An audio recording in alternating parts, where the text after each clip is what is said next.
Hello, everyone. My name is Gina Jackson. I am Western Shoshone from Northern Nevada, from the Tomoke Band. I'm with the National American Indian Court Judges Association, and I serve as the program director. I'm so happy to be here today and introduce some wonderful speakers on sharing a webinar on planning a healing to wellness court, vision and inspiration to get started. So our first speaker, and actually the lead speaker, is Lauren Van Schilfgaard. Lauren serves as a tribal law specialist for the Tribal Law and Policy Institute, and she provides technical assistance to tribal courts, including healing to wellness courts, as well as researching and legal and policy issues related to tribal governance and sovereignty. Lauren graduated from UCLA School of Law and focused her studies on tribal and federal Indian law.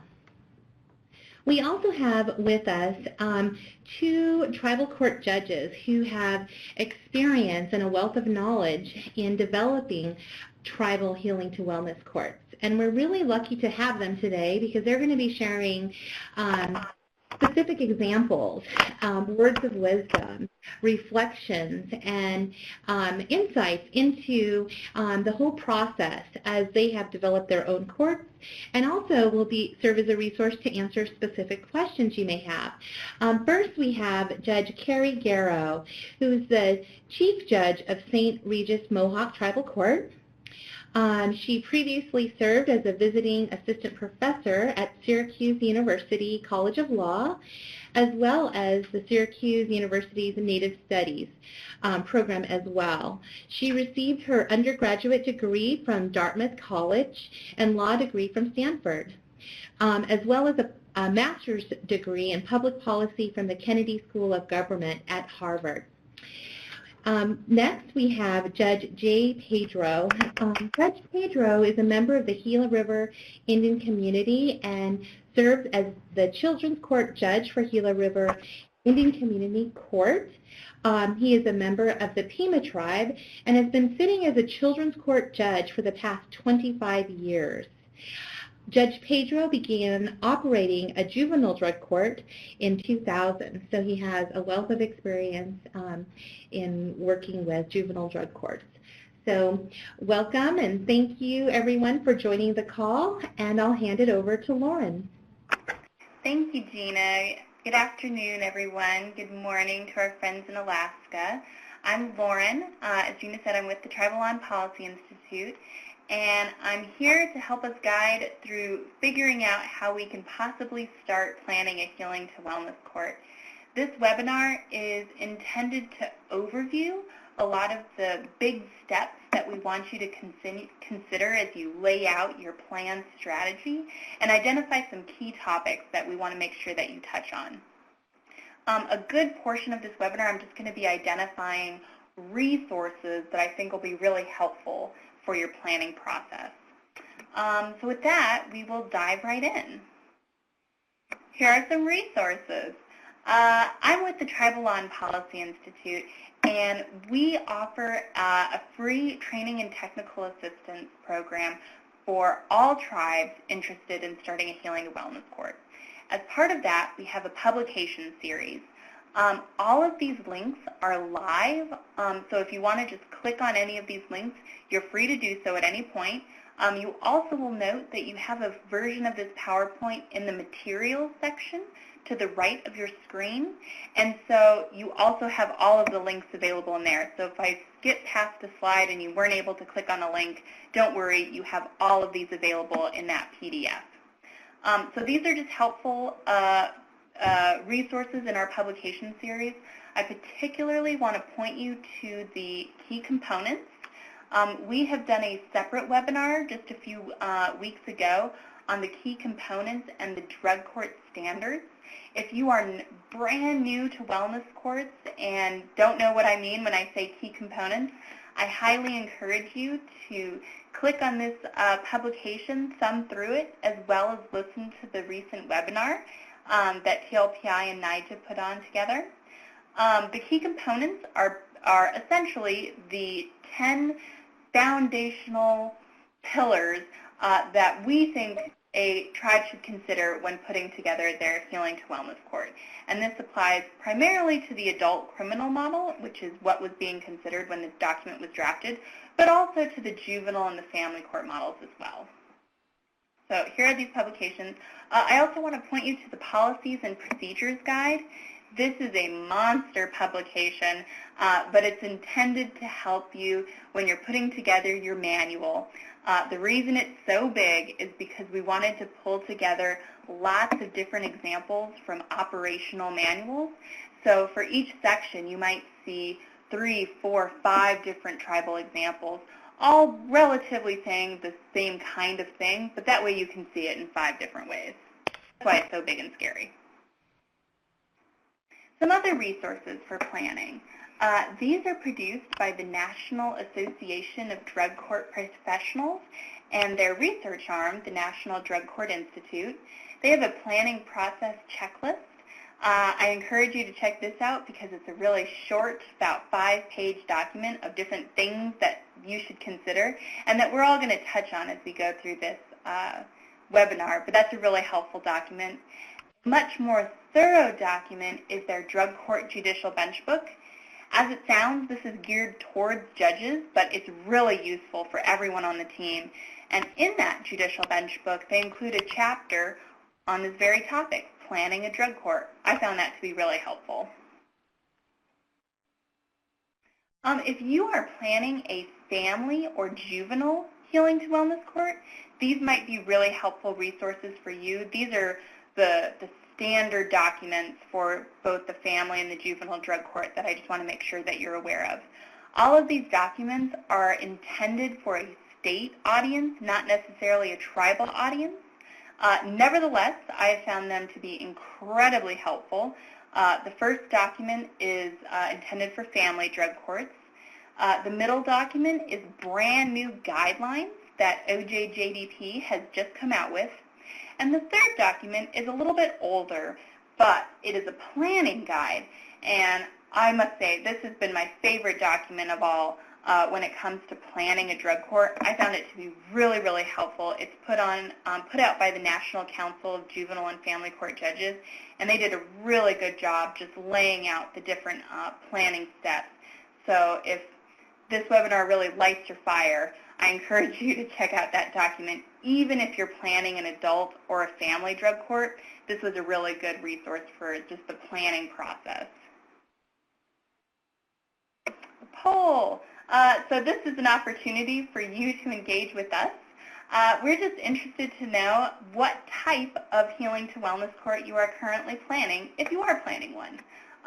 If you're planning more than one wellness court, you can check multiple options. We'll give you a minute to plug in your options. And for those that aren't aware, by adult, we usually mean adult criminal. You're targeting individuals over the age of 18 that have committed a criminal offense. Juvenile, we mean you're targeting juveniles with a delinquency case under the age of 18.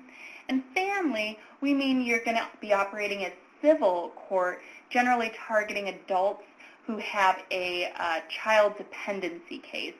And veterans, targeting veterans, usually with criminal cases, but could be both criminal and civil.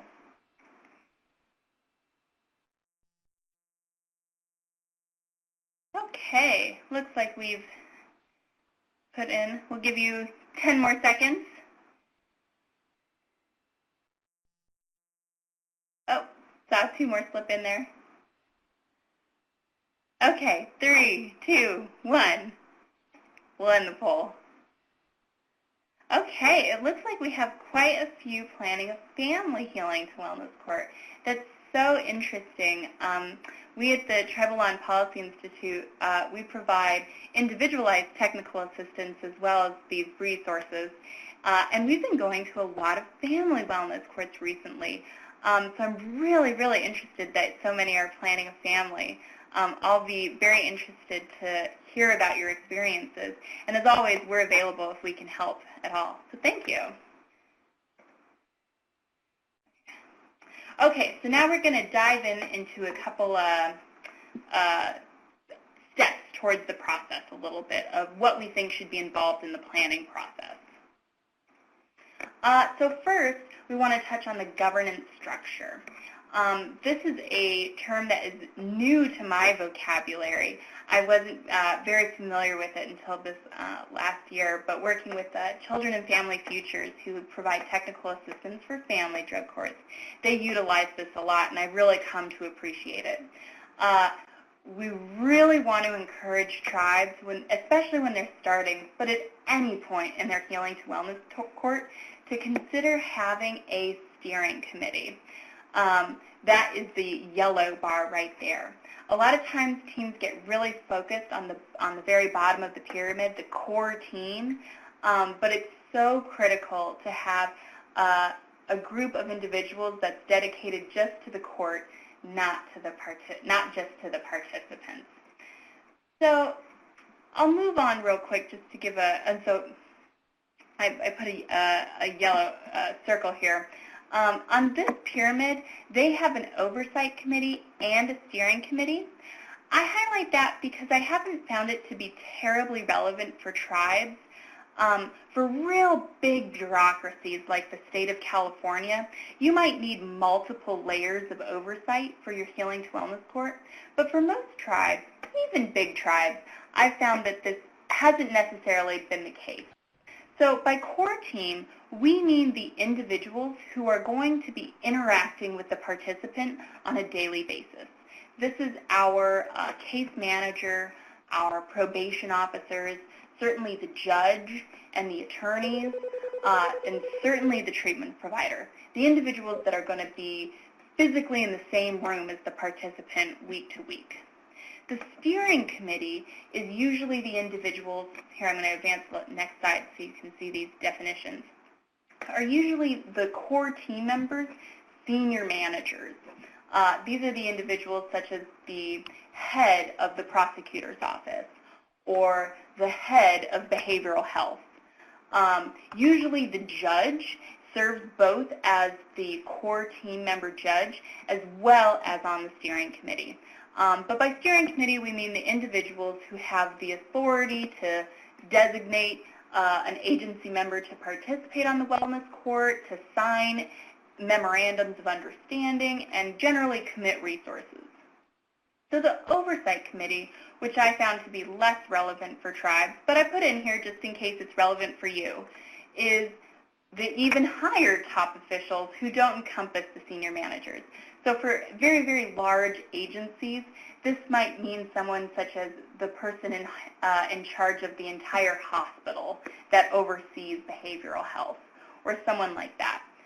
Generally, I think that tribes are able to effectively collapse the Oversight Committee and the Steering Committee together. But for our purposes here today, the takeaway is the importance of having a committee that's dedicated to meeting just about the wellness court. As you will come to learn once your wellness court is operational, it's incredibly easy to get bogged down into the day-to-day drama of our participants. We want to help them so much, but we often get sucked into their lives. And so things like readdressing our policies and procedures or looking at our MOU, our Memorandum of Understanding, often gets neglected. But with the steering committee, who meet maybe 4 times a year, maybe monthly, it's their job to look at those documents, to look at the health of the wellness court. And for right now, it's their job to plan the wellness court. So I introduced this concept just because you're in the planning stages, and this is the perfect time to establish this governance structure of those that are going to be on the planning committee, many of whom will also be on the core team, but some of whom will just be on the steering committee.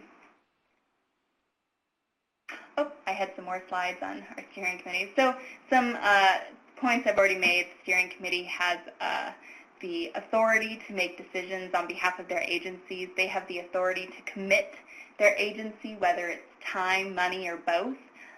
This is really critical because oftentimes bureaucracies get bogged down. Well, we'd love to do that, but I need to go check with my boss. We want the boss in the room.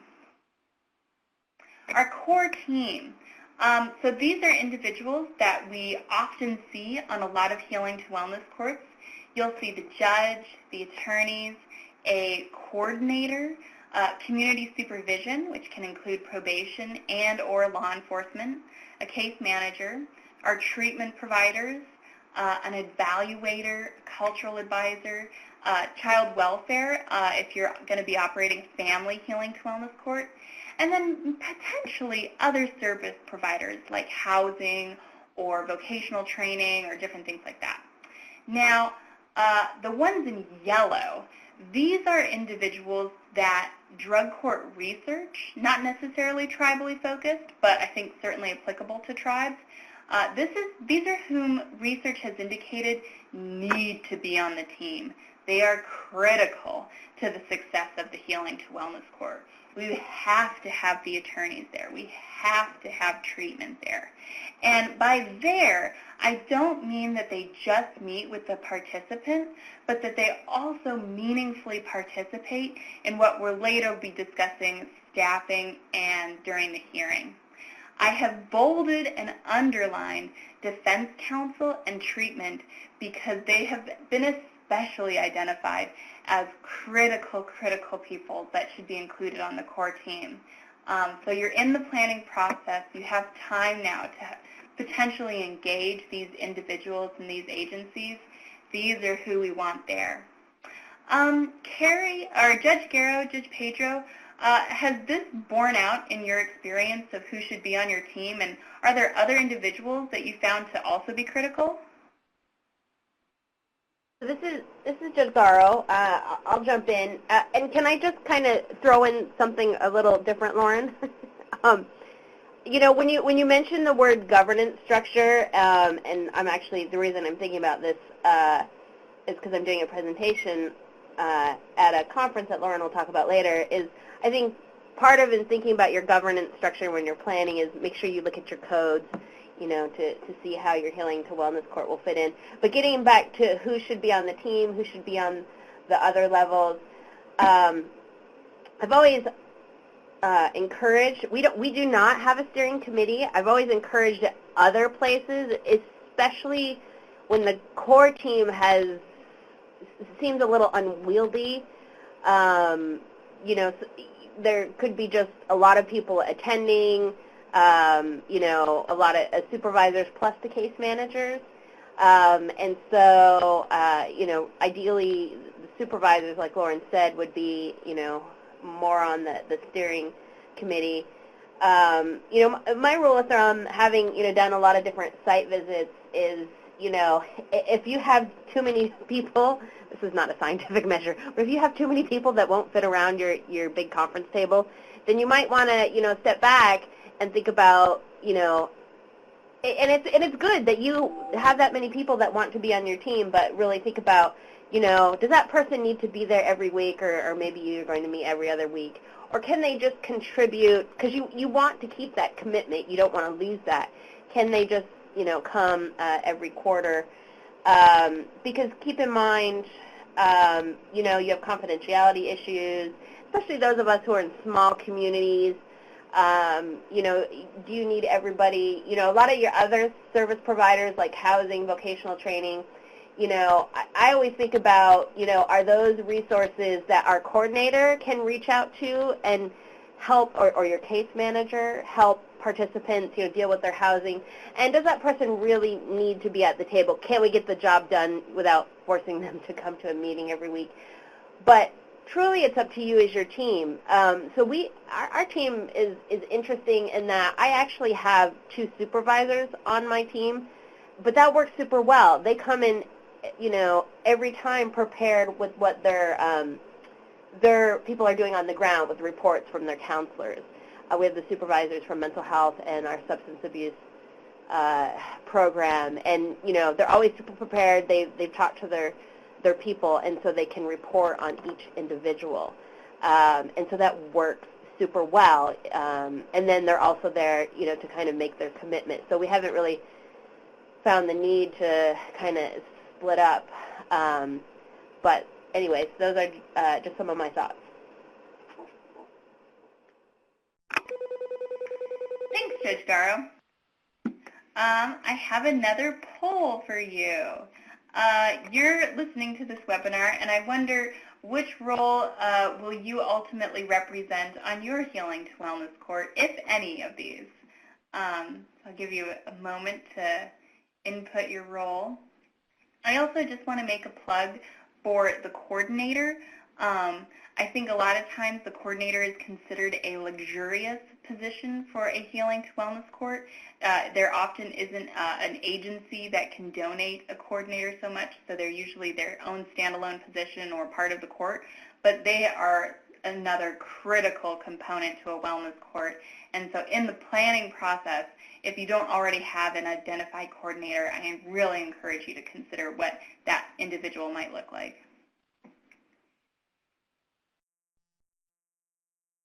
I'll give you a couple more minutes or a couple more seconds to put in your role. Oh, and we don't have a describe section. If you're so moved and in the chat section, if you clicked other, we'd love to know what other position you represent that isn't captured on this poll. Alrighty, we'll close the poll now. And so yes, I see a lot of coordinators. I also see a lot of judges.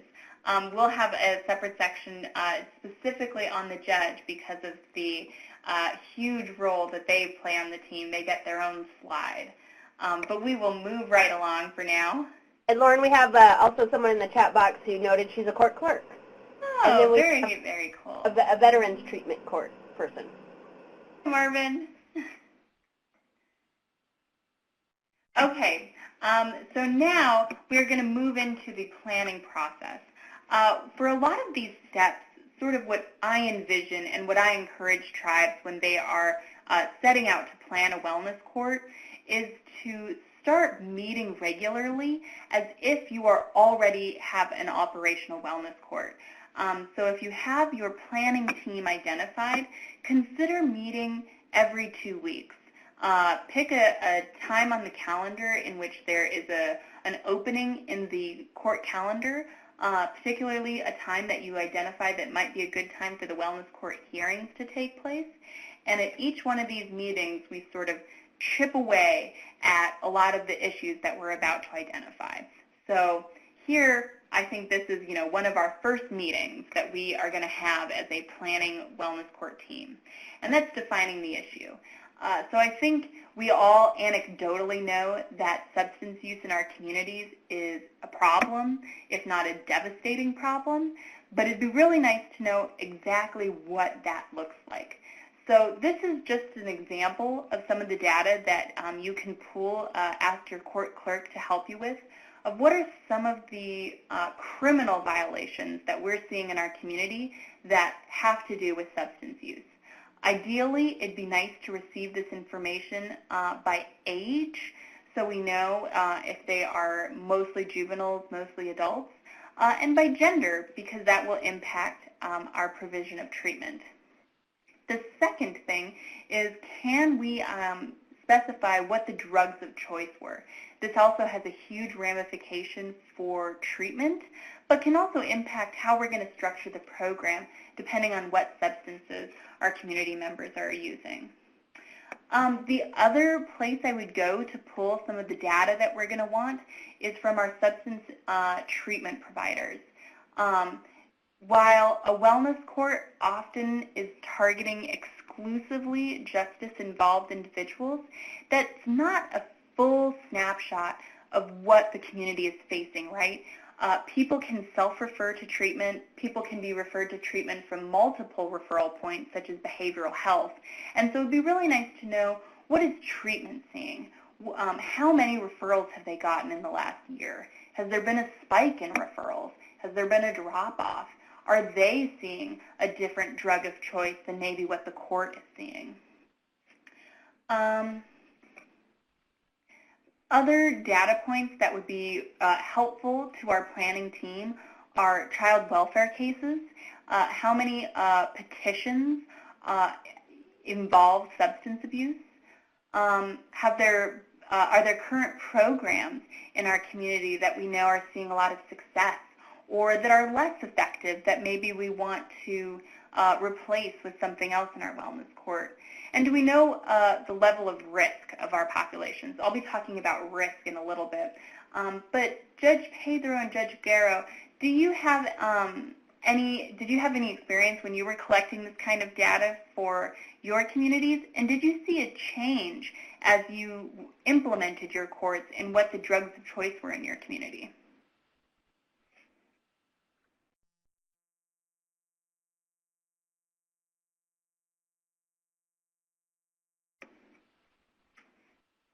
So this is Judge Guerrero. I'll just jump in real quick. So I wasn't involved with our adult planning, and we have a little bit of, or a lot of difficulty tracking data since we don't exercise our criminal jurisdiction, so we have to rely on outsiders. But we can get that data from our providers, which is really helpful. So, I would encourage you to do that because it helps you identify, to make sure that you have the right kind of services for your people. So if you are truly having an opioid problem, then you can go to your treatment providers and say, hey, what are you doing for this population, et cetera, et cetera. And like any, small rural communities, I think, we might have a belief that, A, B, and C is the problem, but that doesn't necessarily mean that that's actually the problem until you can collect the data, whether it's from the police or your, or even your clinics, Indian Health Services. And it could be maybe your data is not capturing the problem, but you won't know that until you look at the data and see what it's measuring. Because I think a lot of times, we hear a lot of stories about the problem, but then when we actually go look at the numbers, we find the problem is something else. And you also need that data to when you apply for grants. And so it's so much better if you're able to have the data and focus your team on it and try to address it, and then go back, a year later and look at the data to see how you're doing, because that's a good way to assess yourself, as you get going with your Healing to Wellness Court if you start with a baseline. Thanks. And maybe, Judge Pedro, you were on mute before. I don't know if you have any comments here.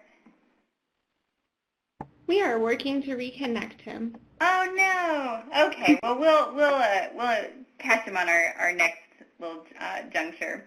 My title got cut off here. But our next step is we want to brief our team. We want to make sure that we're all on the same page when it comes to what exactly we mean with a Healing to Wellness Court.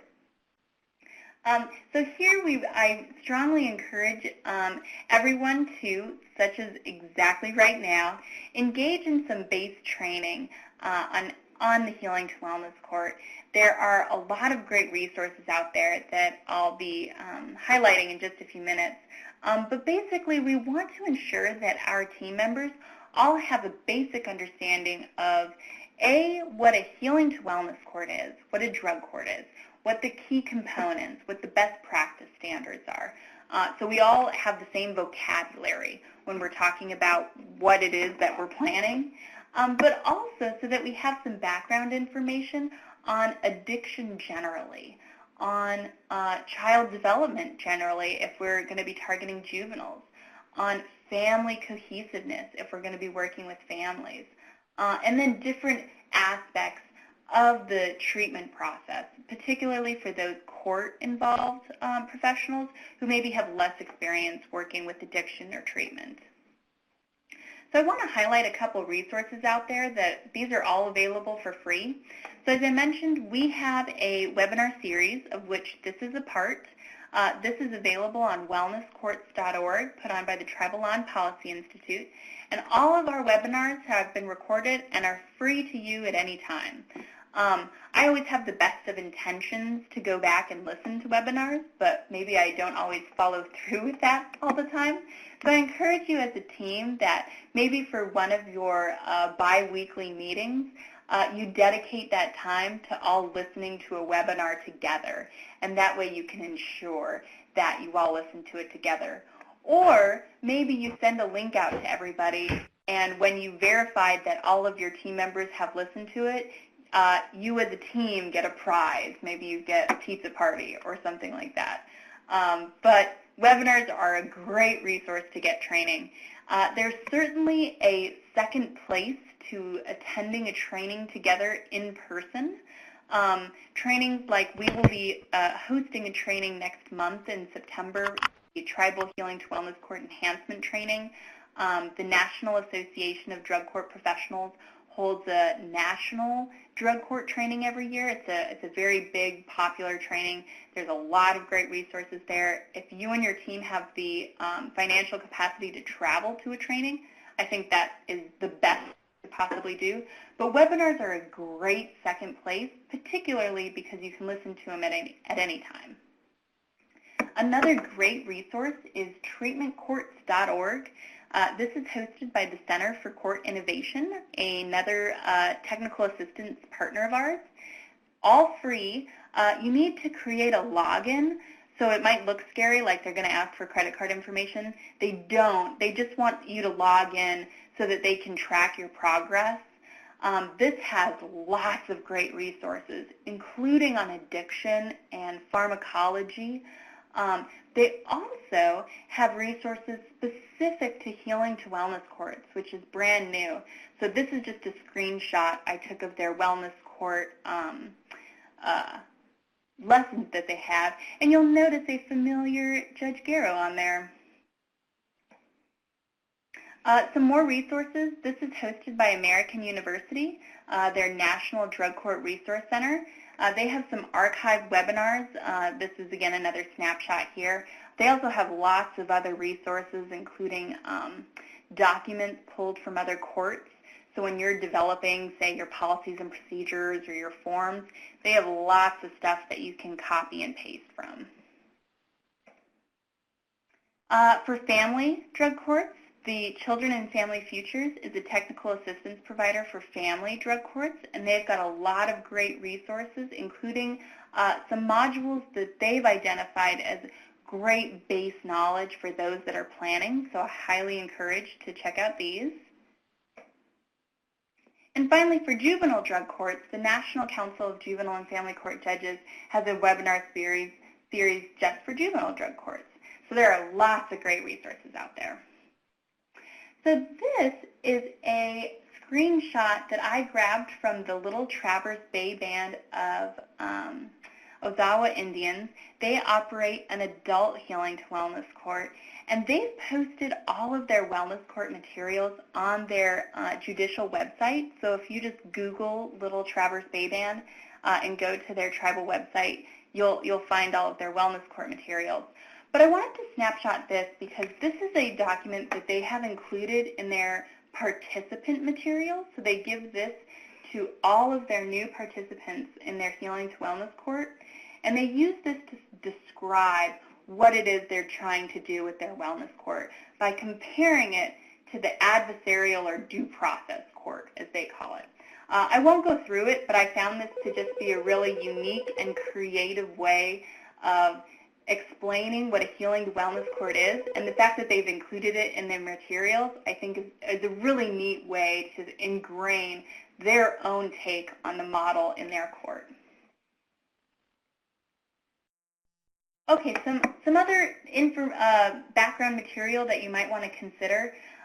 This doesn't have to be before you would do any other planning, but we want to just put this on the radar as you have different meetings and different opportunities to get together of things that you may want to consider attending a training on. Another great option is that amongst your team members, you have incredible expertise in the room between your attorneys, your treatment providers, behavioral health, your caseworkers. Some of your team members are going to already be versed in these topics, and maybe you want to ask them to provide a small, lunch training for the rest of your team in something around trauma-informed care.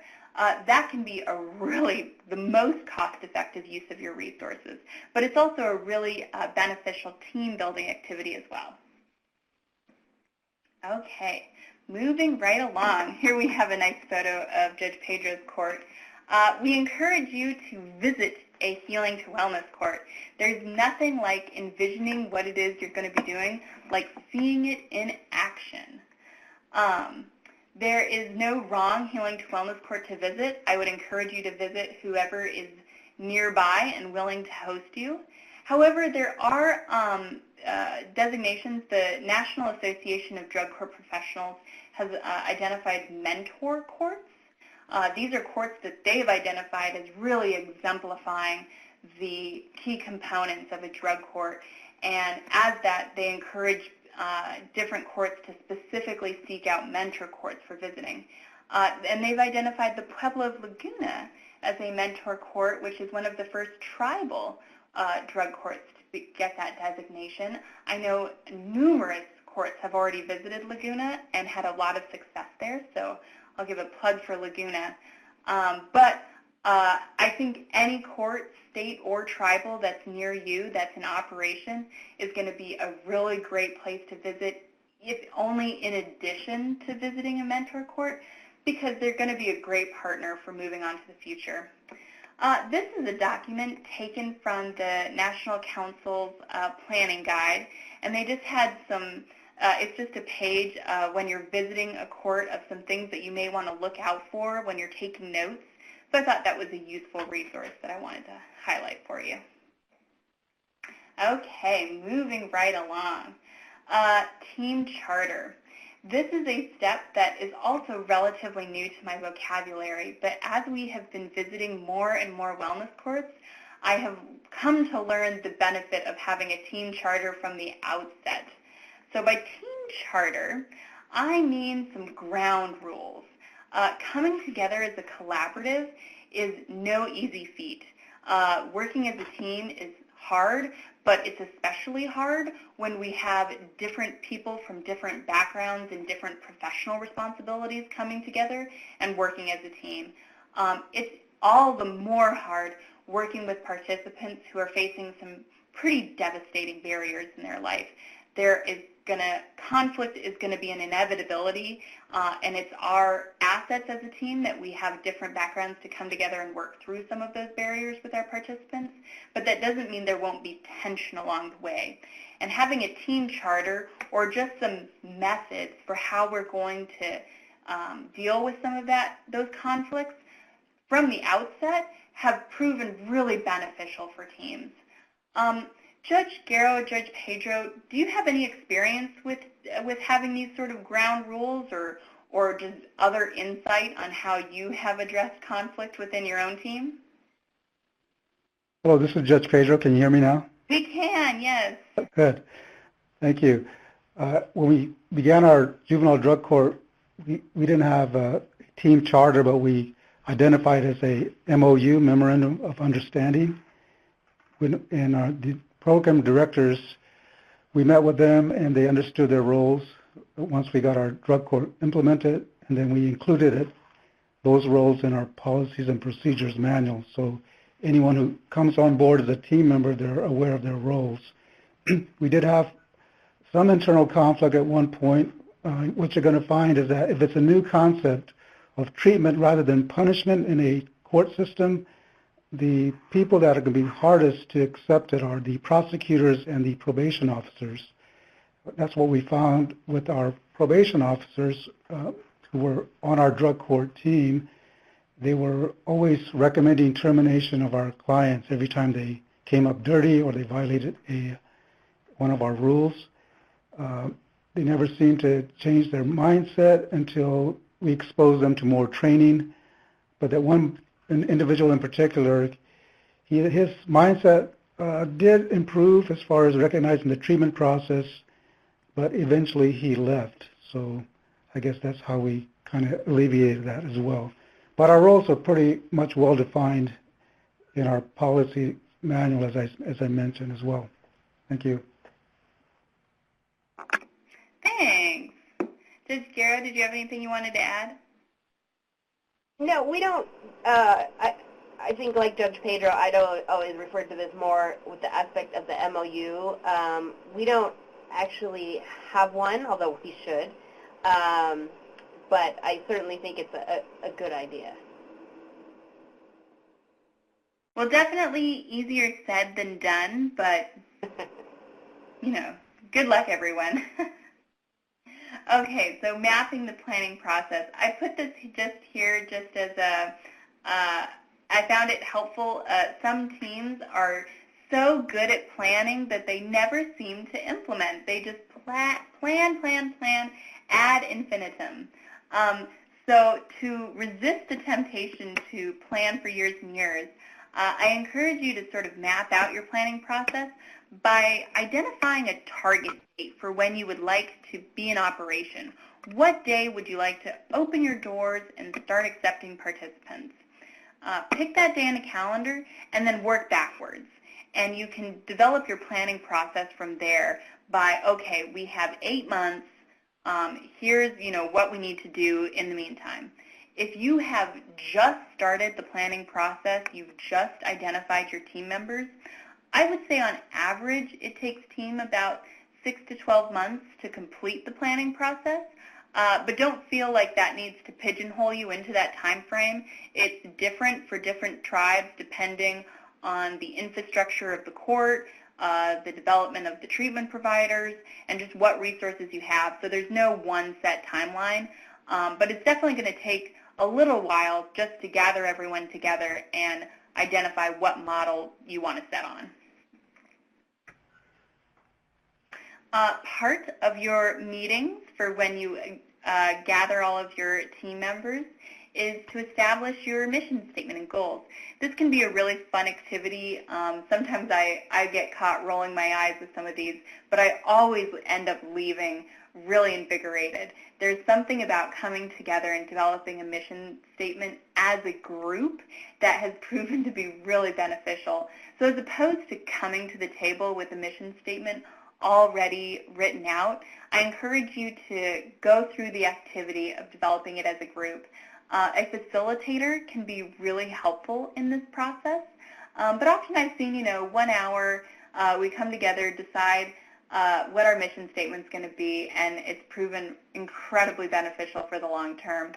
These are just some questions that can help guide through that facilitated activity. And here's an example of a mission statement.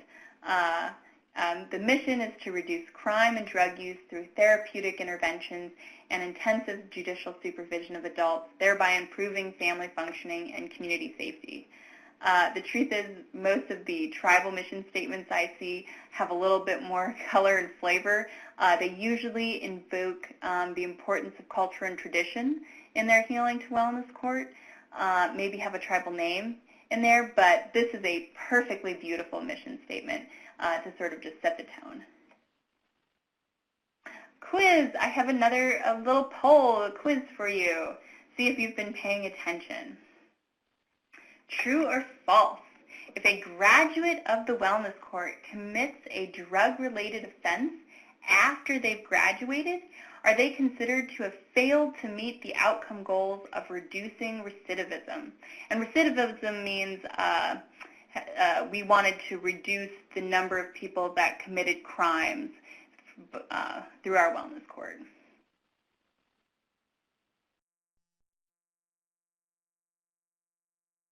Give you a couple more seconds.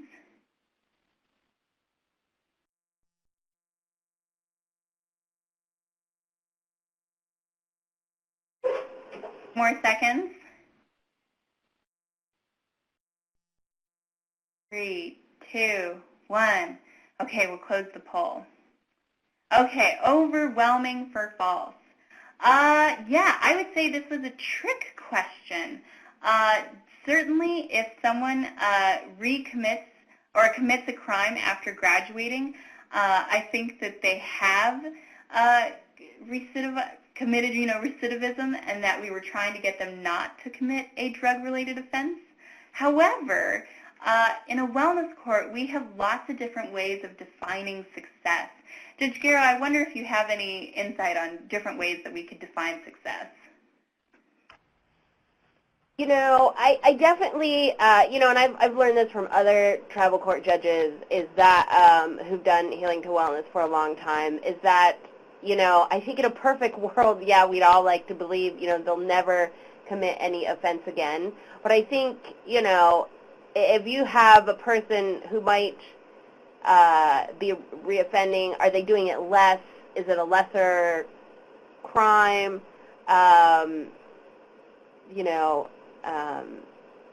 Perhaps it's an issue that you weren't able to address in your healing to wellness court. I do think you just sort of have to rethink, and it's not just the standard, oh, they're never going to reoffend again. Maybe now they're able to keep a job where, unfortunately maybe they picked up another DUI on the weekend, but at least now they're able to function. And so I think that's something to think about. Yeah, exactly. Maybe they have better coping mechanisms for when they were arrested the second time. Right. But generally, we would like to avoid even the second arrest. So my two truths, you're technically right. But my 14 falses, I think the spirit of what we're going for is that, no, we don't draw a bright line between success and failure. So good job, everyone. Okay, so now we're getting into the nuts and bolts of what we should be doing as we plan our healing to wellness court. So there's not necessarily a right order here.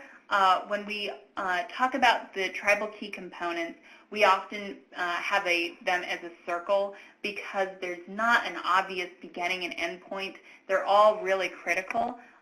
So this order that I'm going to present them in doesn't have to be in stone. It can be in whatever order comes more naturally to your team, but here's one way to look at it. Target population and eligibility criteria. So we looked at our data. We looked at what the level of arrests, convictions, and substance use that our community is facing. Now we need to narrow down on who specifically we want to target. So our target population is both, male, female. Is it going to be criminal, civil? Are we going to target certain ages, certain situations, certain drugs of choice? For example, I'm working with a community that is facing a real epidemic of newborns that are testing positive. So they're facing, their mothers have used while they were in the womb. So they specifically want to target mothers in their population. That's a really specific target population. And then eligibility criteria is a little bit different than our target population, but this is how we are going to legally allow individuals into our wellness court. We often describe this as sort of a flow gate. If you have identified your target population, but for whatever reason, the trickle of eligible individuals for your wellness court is really small. You're only getting 1 or 2 referrals a quarter, so you're only serving maybe 2 or 3 participants. Not very many at all. You have a much bigger capacity to serve individuals. Well, then maybe you want to widen your eligibility so that more people can be eligible. A great example of this is that the old drug court eligibility criteria recommendation was that a criminal offense had to involve substances in some way. Someone had to get picked up for possession of a drug. But later, it was determined, lots of people have a substance use disorder, but maybe they were arrested for robbing a house or breaking into a car or some other offense that was fueling their addiction. They were robbing a car in order to buy drugs, but they weren't necessarily caught with drugs on hand by the arresting officer. So we're going to widen our eligibility for just crimes generally, so long as that individual has an identified substance use disorder.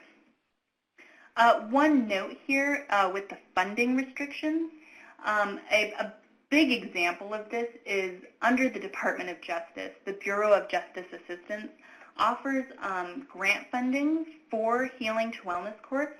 However, they restrict those funds so that a court cannot serve violent offenders. They have a definition of what they mean by violent offender. It generally is a crime involving a weapon or an intent to cause severe bodily harm. It doesn't mean that your drug court can't serve violent offenders. It's just that you can't use those grant dollars to do so. So it's possible that you could bifurcate your funding, but it's just something to be aware of when you start applying for grant funds. So as I mentioned, with the eligibility criteria, we often see this as a gateway, the level of crime. Other things that you may want to consider are a criminal background, not just what was the triggering offense, but do they have a violent criminal history otherwise, such as severe sexual abuse or child abuse. You may or may not want to include that in your eligibility criteria. Residency. Most drug courts, I would say, have a residency requirement just because the nature of the wellness court is that we need you to be able to attend treatment every week. So we need you to be located here in order for us to do so. Mental health, it's generally considered a best practice to serve those who have mental health disorders in tandem with their substance use disorders. But you can only do what you can do. If your community simply does not have the capacity to serve those with mental health issues, then you shouldn't have them on your team because you don't have the capacity to serve them. But if you do, there's lots of great research out there. Lots of drug courts have had a lot of success working with mental health issues as well as with substance use disorders. And then probation and parole status, I'd say most wellness courts operate as some sort of a probation, a condition of probation, but just certain things to consider legally, which will be a good review with your attorneys about who can be on your wellness court depending on their legal status. Okay, quiz. Looking back to that former participant, we had a participant, they graduated from the wellness court and then they re-offended. They committed another crime that was related to their addiction. Should we readmit them to the wellness court?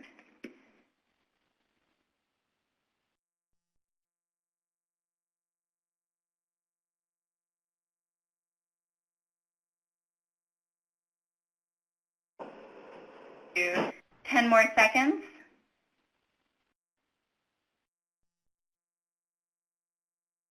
Okay, we have a pretty overwhelming yes.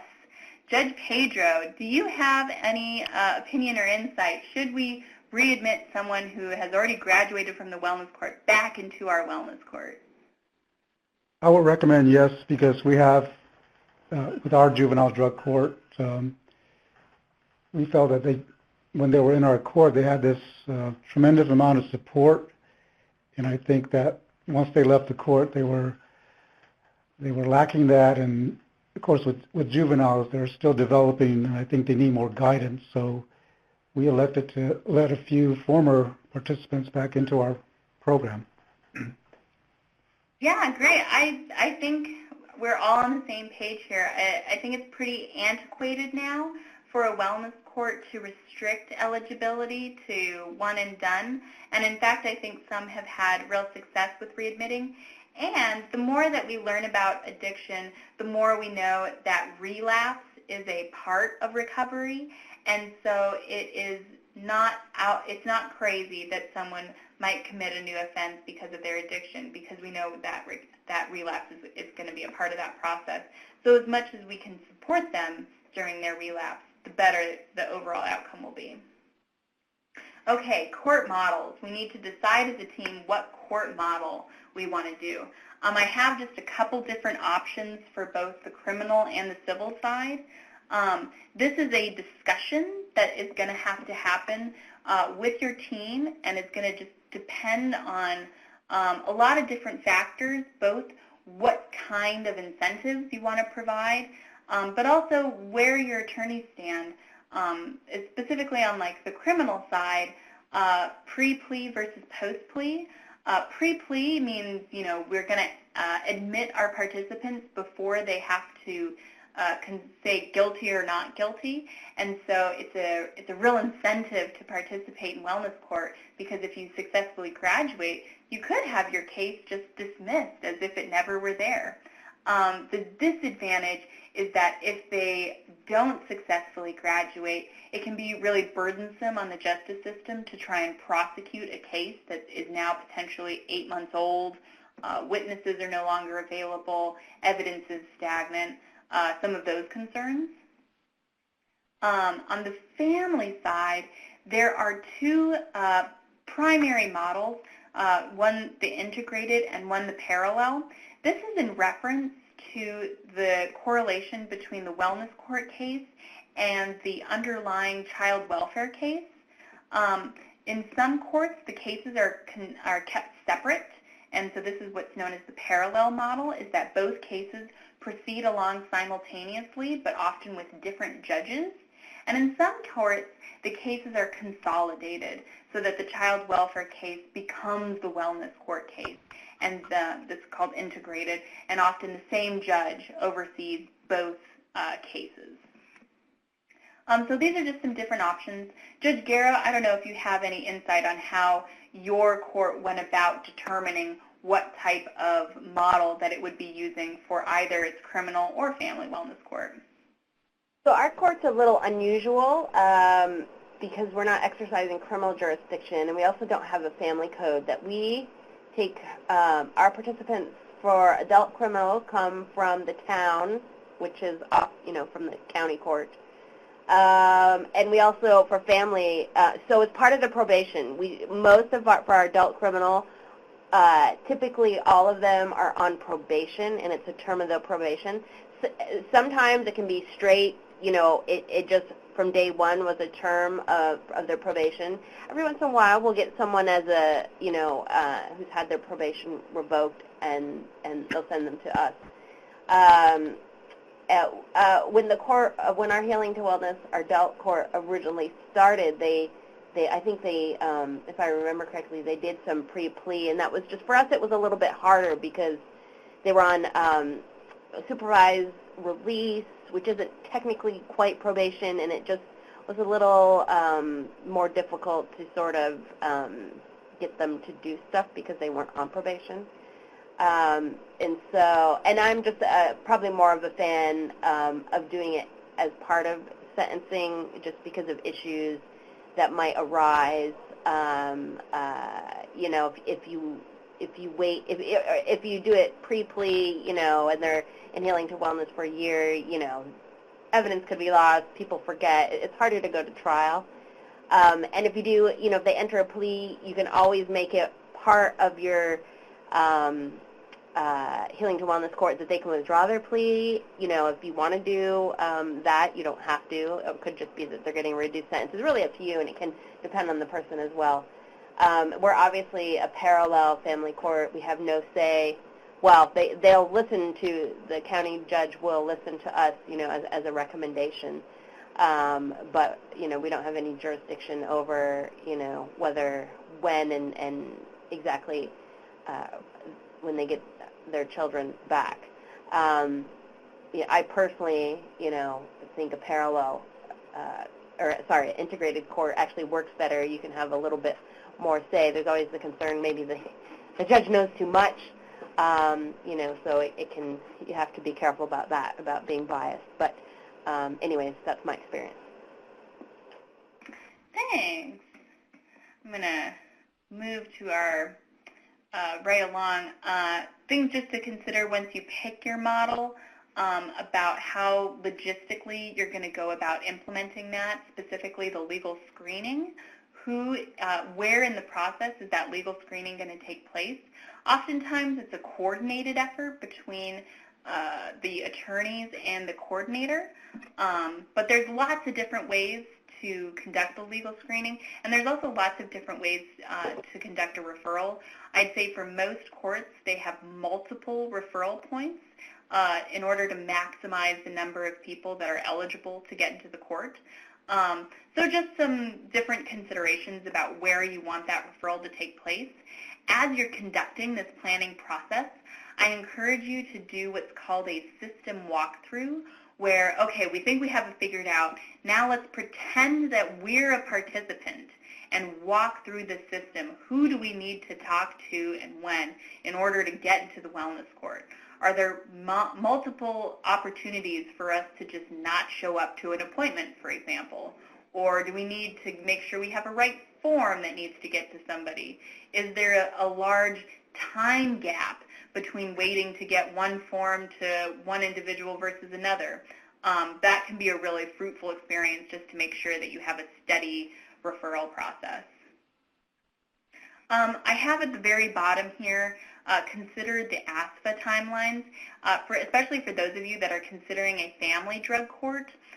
Consider, depending on if you have Title IV-E or Title IV-B money or just generally use the ASFA timelines, there's a concern that once a petition is filed, the clock starts ticking on the need to have a permanency plan within 15 months after a child has been removed. And so this often requires a hearing for termination of parental rights or some other permanent guardianship, customary adoption type thing.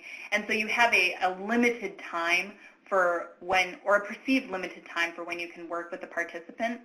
Thus, you want to avoid a 8-month time gap between when a child is removed and when you start working with the parent in your Healing to Wellness Court, because you just lost a lot of critical time for when you can work with that participant before parental rights are terminated. But also, we know that the sooner that we engage parents and any participant in treatment, the better. So any time gap is not good, but it can be especially impacted by our timelines for child welfare cases. Okay, clinical screening and assessment. I mentioned in some previous slides that with our eligibility, it's now considered a good practice to have a wide legal eligibility for what sort of underlying crime or case petition gets an individual eligible for the wellness court. And that's because we're really not concerned with what the criminal offense is. We're mostly concerned with, do they have a substance use disorder? Do they in fact have an addiction that the wellness court can help address? And the way that we determine that is by conducting the clinical screening and assessment. So this is going to be a really critical point for you as the planning team to determine who and where are going to conduct these screenings.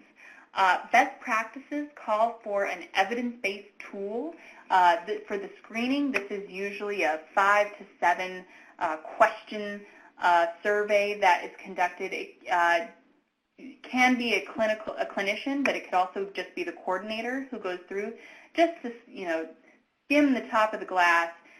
Do you have a substance use disorder?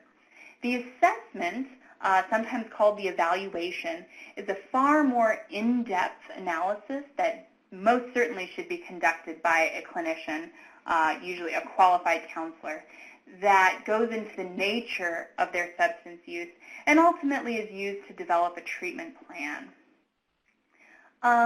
So these can be, particularly the assessment, a relatively time-intensive activity. We need the participant to sit down with us, usually in one setting, but maybe in multiple settings. And we get into real nitty-gritty details, some of which can be really difficult, which is why we want a qualified counselor to help break down some of those issues. So when it comes to our whole process, Judge Pedro, I wonder how your court has approached getting all of these screening and assessments conducted, and where in the process you consider a juvenile to be in your wellness court. Certainly, our initial screening is done by our drug court coordinator. The clinical assessment is done by our behavioral health services counselor. And with juveniles, of course, they can't do this alone. Their parent has to have an active part in it. And we don't consider them accepted until the whole process is completed, the screening and the assessment. Thanks. So as you can tell, there's a lot there, and so this can be a point where having a case manager can be especially helpful to help your participants navigate all of these different people that they need to see. This can be a really taxing ask of our participants, especially because they just endured some trauma, whether it was arrest or having their kids taken away. They likely have recently used or are currently using, and so they're not in a very stable state of mind. And so asking them to then go to all of these different appointments and conduct, all of these different screenings can be an ambitious ask. And so a lot of tribes have had difficulty engaging their candidates through this. And so having a case manager that's able to walk them through this process, especially if this can all be conducted in the same building, maybe even on the same day, would be ideal. So I say that just to keep in mind of know who your participants are. They are people that are struggling. It's often anecdotally referred to that when a participant first started using substances, that's when their development was stunted. So if they started using as a 12-year-old, you are dealing with the developmental capacity of a 12-year-old, even if they're 27. So just something to keep in mind.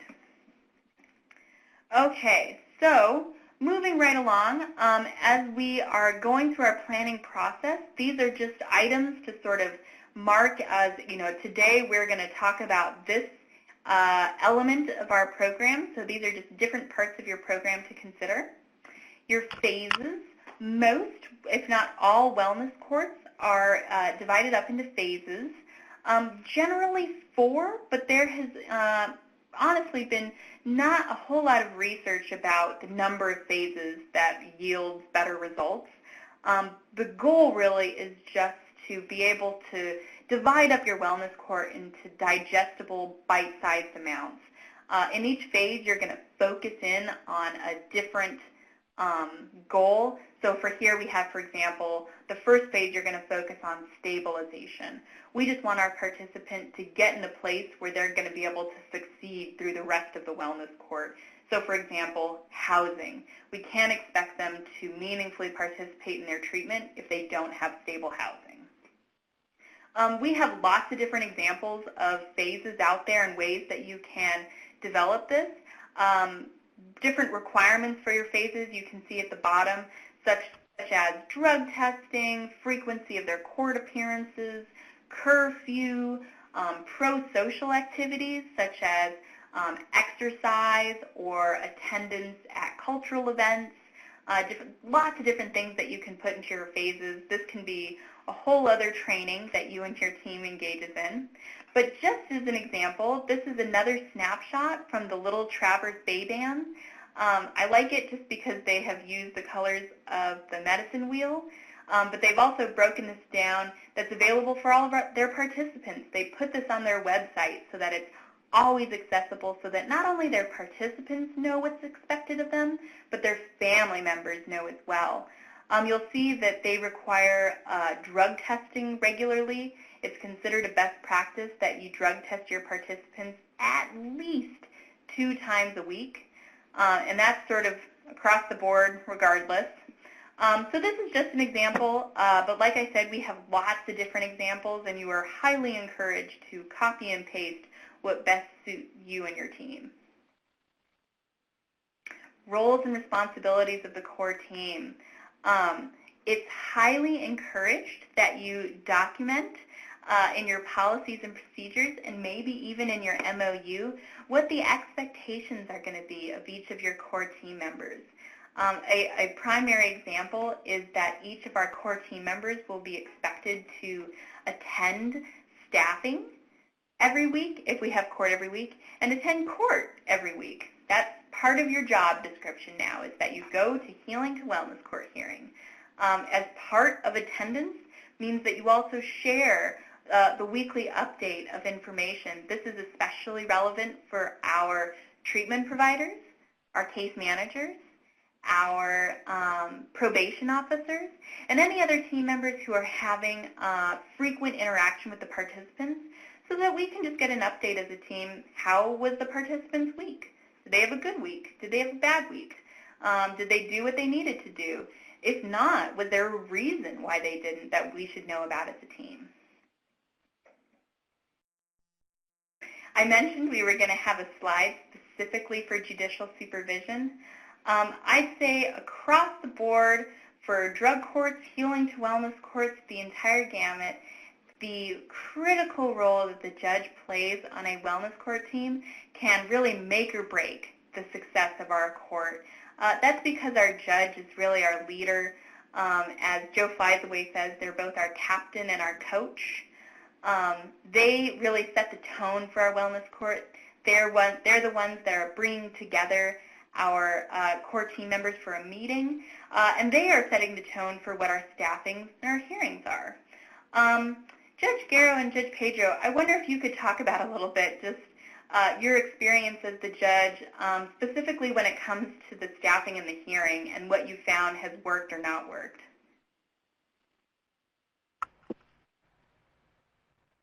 Judge Pedro, maybe you want to go first? Sure. Yes, we found that we picked Fridays as our staffing and hearing days because of course, our participants are school age, and we picked the time of 5 p.m. for our hearings. Our staffings are at 2:30 p.m. every Friday. We found this worked best for all of us. And as far as the court process, when the participants are brought before me, of course, you learn that your role is more supportive rather than punitive. You build that rapport with them. You see a big difference in them when they come the first time to court and when they come maybe 4 weeks later, because you develop a comfort zone with them. So you try to portray to them that you're there to help them through the program and complete the program. So it's just some things that I've learned throughout this whole process. Thank you. Thanks. Judge Garrow? So in our hearing, our staffings are right before our hearings, which are on Thursday morning. We've only had an issue with one participant who had a job, but he had a flexible schedule, and we essentially told them, you need to be here and work it out with your job, and he did. For our hearings, I tend to be very open-ended. I always ask the participants to tell me how their week went, which has helped me to learn a lot about them, and then I ask follow-up questions, and I'm often then also reminded by my team to make sure, especially from our treatment providers, ask them about their meetings, how they're going, how are things with their sponsors. And I always, and every team can do it differently. I generally tend to ask my team if there's anything they want to share with the participants. Sometimes I forget, but my team's really great. They'll just raise their hand and remind me. And sometimes it's just encouragement, but sometimes they'll, ask questions or, remind them of things that they're supposed to do, and that's their responsibility. I have one participant where our conversations sometimes tend to revolve around the fact that, this participant is learning how to adult now. We call it adulting, and keep track of appointments and, not forget them and, make adult-like decisions, now that the participant is sober. And so we often spend some time talking about that. So we definitely, spend quite a bit of time chatting with our participants during the hearing. But I'll also lecture them when I need to. Which is very much in the role of the judge to do so. Judge Blake noted in the chat that they found regular staffings before hearings were beneficial, and I think that absolutely rings true. The sooner that you can have your staffing before a hearing would be best, I would say, if you could have your staffing and then have the hearing immediately follow. That way you have the most up-to-date information for your participant, but that also is a good time management for all of your team members, keeping in mind that all of your team members have responsibilities outside of the wellness court as well, and so being really respectful for their time as well as the participants' time has proven beneficial for a lot of wellness courts. I think Judge Blake is so right, because I usually walk away from our meeting, and what we do is we do the staffing, we take a break where our coordinator drug tests everybody, and I go back and get ready to get on the bench. And then as soon as everyone's been drug tested, I go on the bench. And usually from the staffing, I have because we have a sheet for every participant report that the coordinator has made, and I've made notes on there. I usually have a list of 2 to 3 things that my team has said, these are things you should ask or talk about. and I think that's incredibly beneficial, and it would be much harder to do if we didn't have the staffings right before. Yeah, yeah. So I'm going to skip the quiz for right now. Everyone gets an A. So here are just some items, some to-do list items for your planning meetings as they pertain to case management and community supervision. I think that you could track these in your policies and procedures manual, that we want written down protocols for all of these different items. As well as for incentives and sanctions, I would say without a doubt, whenever we go on site to a healing to wellness court, we are requested to discuss incentives and sanctions. And I think it's because this is not an exact science. This is something that the team really has to feel out. It involves some basic psychology that the team has to conduct with each of their participants, and it's because we're attempting to help modify their behavior for the positive. So we have to take into account the participants' own personal incentives, what drives them, but also what stage in their recovery and what stage in the wellness court they currently are. But we also have to appear fair in comparison to all of the other participants, because they certainly are going to be comparing their sanctions to each other's sanctions. And so an effective way to do this is to lay just some really basic ground rules within your policies and procedures about what can be anticipated, while always keeping the discretionary option to be individualized to each participant and each situation. The little snapshot I have here was taken from TLPI's Policies and Procedures Guide. In that guide, we have numerous different examples of incentives and sanctions that have been documented in different policies and procedures manuals. So that can be a good resource for as you're figuring out how you want to address incentives and sanctions. Participant orientation. I would say this is more towards the end of your planning process, but certainly before you open your doors. It's really helpful to have materials developed specifically for your participant. Your policies and procedures are intended to be your team's document. It's a living document that you'll continuously be updating, but it's for professionals and it's written with a professional style.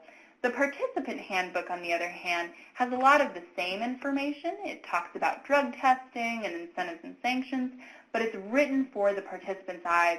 So maybe it's a different reading level. Maybe it doesn't involve quite the level of detail that's needed, but it's still a document that they can keep and refer to throughout their time in the wellness court. Other documents that we need include our confidentiality waiver.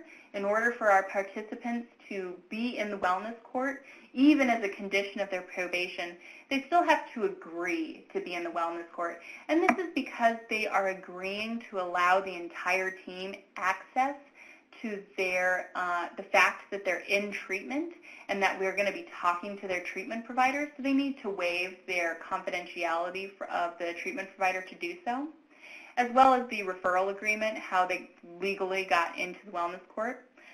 There may be other forms that you find are necessary for your wellness court, whether it's for legal reasons or for treatment reasons, but I'd say at the bare minimum, these are two big ones that most wellness courts include. Community mapping. This is another great activity for one of your meetings. It's often a real surprise for what kind of resources that our communities have. Even if we think we're really small and we're really rural and we just don't have a whole lot, you'll be surprised what is out there. And the best way to do that is to conduct a community mapping. This might be a meeting then that you invite some of your steering committee members or even individuals that are just allies of the wellness court at the education department, the health department, community members that you know are just really in tune with what's going on. Have them come to the meeting and we can just brainstorm about different things that are out there, whether or not they may be particularly relevant for our wellness court participants. Finally, our treatment services and resources. We need to know exactly what kind of services that we can be providing our participants. This is just a real basic snapshot of what is considered the continuum of treatment, particularly for my court-involved people that are less familiar with treatment. The big two are considered outpatient and inpatient. Intensive outpatient is usually 3 to 5 days a week, and it's probable that for a lot of our wellness court participants that are facing pretty severe addiction, that their treatment plan is going to include some kind of intensive outpatient treatment. And so I think that is what we want to anticipate when we're building our phases. Here's just a list of different types of evidence-based treatments that a lot of wellness courts have had real success with. Particularly, I want to highlight motivational interviewing, this motivational enhancement therapy. That's proven incredibly beneficial, as well as there is new buzzwords around medication-assisted treatment. This is particularly applicable for those communities facing opioid addiction, but also potentially severe alcohol addiction. Medication-assisted treatment has proven really helpful with those, but it'll be important to have a physician that maybe ideally is a member of your team, but at least is available for consulting if you have team members that are using medication-assisted treatment or MAT. Other service providers we may want to consider as part of our wellness court requirements include sexual abuse. It's probable that a lot of our participants have faced trauma in some form or another. Sometimes their physical health has been neglected for quite a while, if not years. Those may be issues that we want to help our participants address, as well as their mental health. Okay, I have a quiz to help wrap us up. True or false? HIPAA and the federal confidentiality rules prevent treatment providers from sharing the details of a participant's treatment session with the rest of the team. Is our treatment provider prevented from sharing the details of their session with the rest of the team? So this is your last quiz, your last opportunity to show off. It's a tough one.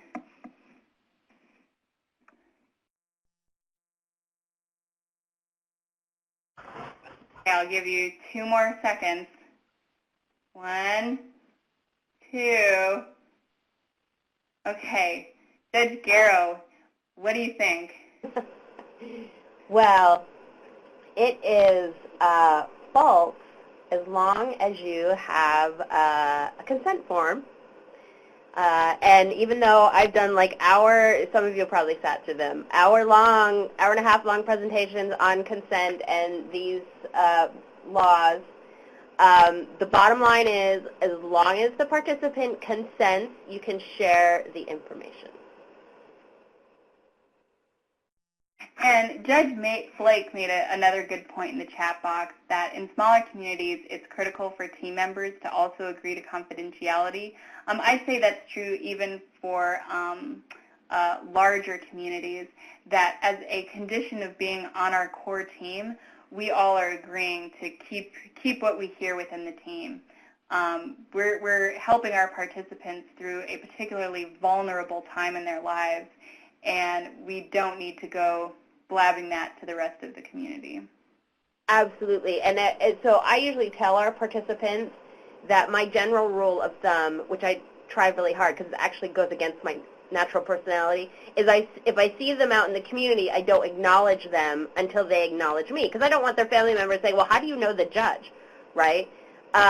Which sometimes is hard for me because I tend to just smile and wave at everybody who looks like they're from our community. So, but I alert them to that, and then it's their choice. If they see me out at the gas station and they want to wave, then I'll respond and wave. If they would prefer not to acknowledge me, I tell them, that's not going to hurt my feelings, that's your right. And so this is just the final slide on confidentiality, and this is can be a huge sticking point for a lot of teams. I would say behind incentives and sanctions, we're often asked to come and do a training on confidentiality. And the truth is, it is a very complex topic, but if you walk away with anything, it's just that all professions have acknowledged the existence of healing to wellness courts and encourage their agencies to participate in that. And so confidentiality is something to consider, but it's certainly not a barrier. With that, we would like to open it up to questions. If you have any questions, please feel free to type them in the chat box. In the meantime, these are just some resources that are available to you in addition to all the different links that I provided in the slides. So this is just a little bit about TLPI.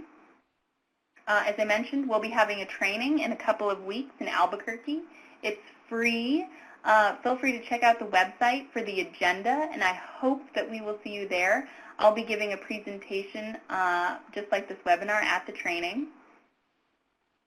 And the NIJA conference is coming up in October, also in Albuquerque.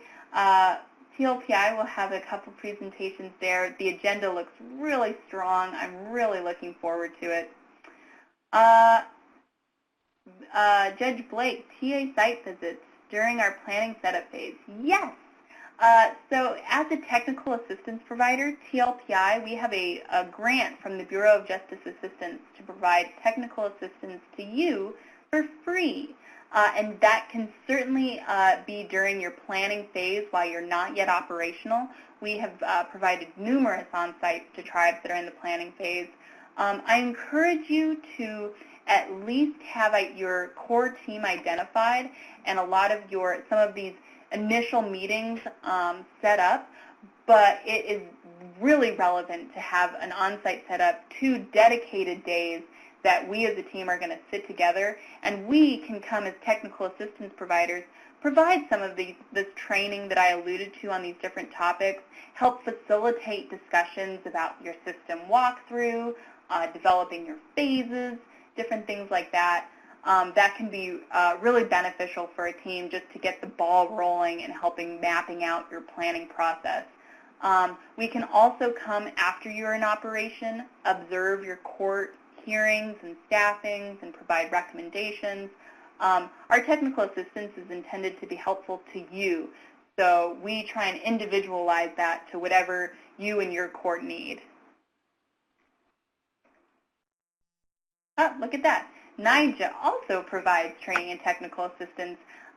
Gina, I don't know if you're there, but if you want to comment on this. Sure. And Marvin, I can definitely get you a flyer on our TA. Yeah, absolutely. So NIJA is also a training and technical assistance provider, and we work closely with our partners, with TLPI being one of them, but areas under CTAS, Program Area 3, Program Area 7, and also TICLA. But we also provide technical assistance to anybody who asks, and again, working very closely with our partners, finding the best way to serve tribal communities across the nation. You can make requests directly through the website or contact us by email. That also works.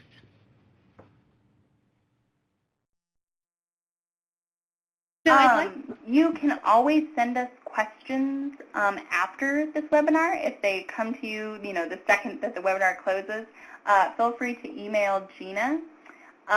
At the end of this webinar, you'll be sent a evaluation link. Please, please, please fill out the evaluation. It's very short, but it's incredibly helpful to us to better design webinars that suit you and your needs, but it also helps with our funding requirements as well.